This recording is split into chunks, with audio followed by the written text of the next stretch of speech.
Hi everybody, my name is Corey and I'm one of our archaeologists here at Drayton Hall. I thought I would share with you today some of our kids associated artifacts that we have back in the lab and which I've been researching.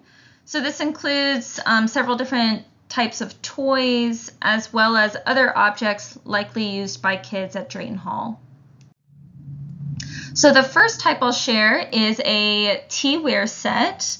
And we can tell by its very small size that it was likely a toy set used by children. And you can see here a penny for scale to really tell exactly how small these are. And we can also compare it to normal sized teacups and saucers that we have in the collection. Again, just to confirm that this is indeed a toy set. We know that these are coming from England. There's a lot of trade between England and the colonies during this time period. And we know specifically that it came from a place called Staffordshire around 300 years ago. And we know this because the English manufacturers wrote all of these things down about the production of the different types of pottery. So we get a lot of different types of pottery coming from Staffordshire, including, of course, the tea set that I was showing you earlier.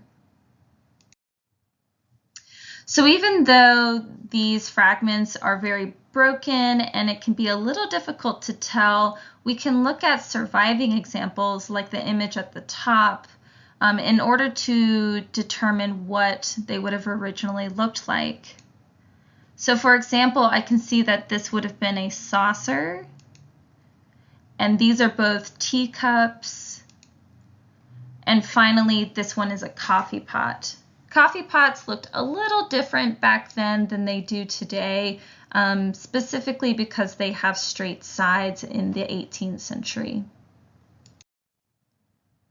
We also have different types of toys like marbles that we find at Drayton Hall. So these would have been different types of stone, glass, and you can see some more here in the video. We also find things like brushes and toothbrushes that would have been used by children. And it's also likely that kids were learning how to do other domestic tasks like sewing at this time period. And then in the video on the right, you can see that there's also a lead pencil, spoon handles, so any other things that are found in the house likely used by children as well as the rest of the Drayton family. So that's just a little sneak peek into what we've got going on back in the lab, especially things related to kids. Thanks so much for watching, and I will check back in soon.